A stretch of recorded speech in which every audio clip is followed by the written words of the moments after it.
Assalomu alaykum barchaga do'stlar. Bugungi ajoyib videomiz video obloshkasidan ham ko'rib turganingizdek head to head uchun, ya'ni ravna igra uchun top hozirgi kunda top 3 ta eng zo'r sxemalarni aytib o'taman. Bunda videoni ortiqcha cho'zib o'tirmayman. Video boshlashdan oldin albatta videoga like bosib qo'ying. Kanalga obuna bo'lmagan bo'lsa, shunchaki obuna tugmasini bosib qo'ying. Bundanda zo'r kontentlar hali oldinda. Unda biz boshladik. Xo'sh, bizda birinchi sxemamiz 4-1-2-1-2 shirokaya sxema hisoblanadi. Bu to'rttala himoya eng zo'r sxemalardan biri. Bunda o'ynasangiz bemalol zo'r natijalarga erishsangiz bo'ladi. Men shaxsan mana ekranlaringizda ko'rib turgan natijaga erishganman. Albatta sizdan mana shu sxemada o'ynab ko'ring.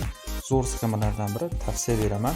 Qanotlarga o'sha chap qanot himoya va o'ng qanot himoyaga ko'proq yordam beradigan o'yinchini qo'yishingizni tavsiya beraman. Men Demarkoni qo'yganman, hujumga yaxshi qo'shadi, himoyaga tezda qaytib keladi.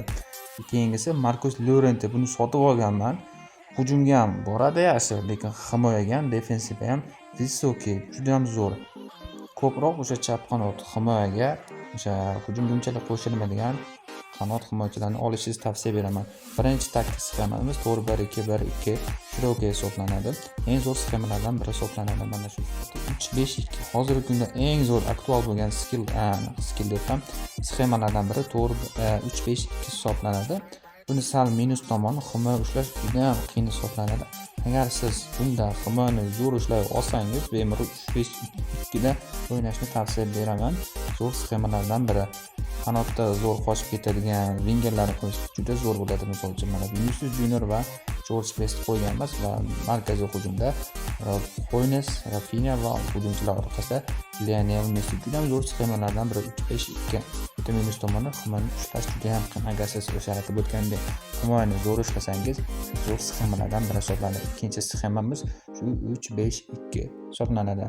Va oxirgi sxema men o'zim juda ham yaxshi ko'radigan taktik sxema va sizga ko'proq mana shu sxemani tavsiya beraman. 4-4-2 udержание, ya'ni ingliz tilida 4-4-2 holding hisoblanadi. Mana shu sxema eng zo'r sxemalardan biri hisoblanadi. Bunda hujum markazidagi ikkita hujumchi, asosan winger bo'lsa, juda ham zo'r qochib ketadi. Asosan 5 yulduzli skillli o'yinchilar bo'lsa, endi sizni ta'bizga bog'liq ko'proq elastikoy fintini qiladigan bo'lsangiz, bu yerda Messini o'ynagan misol uchun Viniciusni qo'yib o'ynasangiz ham zo'r qochib ketadi. Elastikolik hujumchilarni qo'ysangiz tavsiya beraman. Do'stlar, bugungi videomiz shundan iborat edi. Sizga hozirgi kunda ravna igra uchun eng top bo'lgan 3 ta sxemani aytib bo'ldim.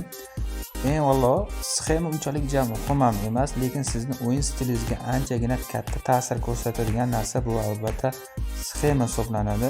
Shuning uchun eng zo'r sxemani tanlasangiz, albatta yaxshi natijaga erishasiz.